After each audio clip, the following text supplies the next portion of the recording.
Bit of a master chef, but right in your own kitchen.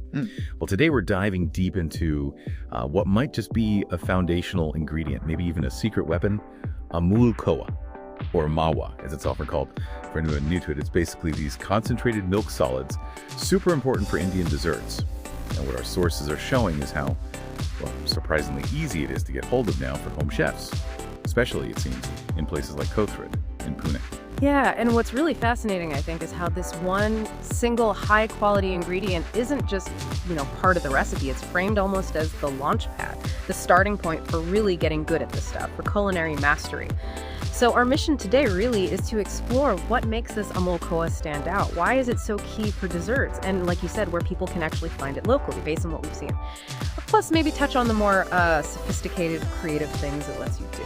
Right, so digging into the sources, what really jumps out is how koa is consistently called the base, like the absolute foundation for so many Indian sweets. You pretty much need it if you want those authentic, rich flavors at home. Yeah. But, for a home chef wanting to nail these recipes, consistency must be vital, yeah. Getting it right every time. Oh, absolutely. And that's where the sources really give us insight into why amulkoa is highlighted. It's described as more than just an ingredient. It's like a guarantee of quality. And the key detail seems to be the significant 14% milk protein content. Now, that's not just a technical spec. That protein level, it's what gives you a smoother finish, less grainy, makes your sweets taste more professional, and it often helps them hold their shape better too, which is, well, pretty important for some of those intricate sweets. Plus, better emulsification and things like barfi. Fudgy sweets help stop that oil separation you sometimes get. Huh. 14% milk protein. Okay, that sounds like it makes a real difference compared to maybe trying to make it from scratch or using lower quality stuff. So basically, this consistency, this quality, it means you can skip that really long process of like boiling milk down for hours. You get to jump straight to the fun part, the creative part. Exactly right. And you can almost feel that sense of trust and quality in that phrase that pops up. Mawa, kia mahai. It's quite evocative, isn't it? It tells you it's really good stuff.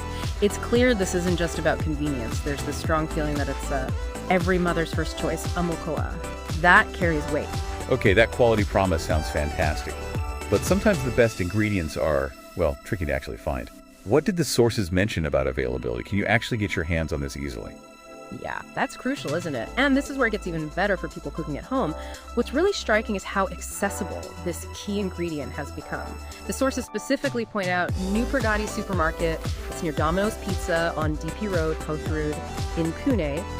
They position it as this go-to spot for home chefs, for sweet lovers in that area. It's not just a shop. It sort of represents how these top-notch ingredients are getting easier to find, breaking down those old barriers. Right, making it less daunting. And for the practical side of things, the details are there too. It mentions amulkoa, the Mawa, is available in a handy 200-gram pack. So yeah, 95 stock. Yeah. Makes that whole culinary mastery thing feel, well, much more achievable, doesn't it? Okay, so we got the quality base, it's accessible. But what does this actually mean for your creativity in the kitchen? Like, beyond just the standard stuff, what can you really do with it to maybe push things a bit, elevate your sweet making? Well, yeah, the sources suggest it goes way beyond just adding sugar, though that's a great start, of course. Yeah. You can follow the pack instructions. Apparently, there's even a Mawa barfi recipe right on there, which is a classic.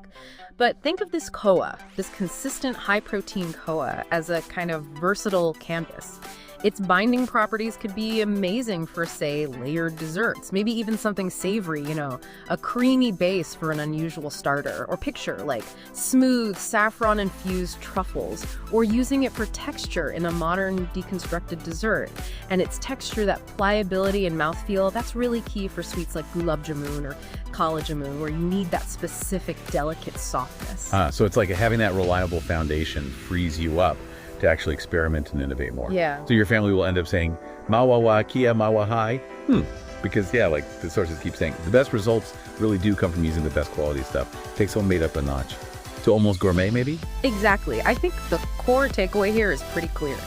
That journey towards mastering sweets, or really any kind of cooking, it often boils down to starting with really good foundational ingredients. Quality matters.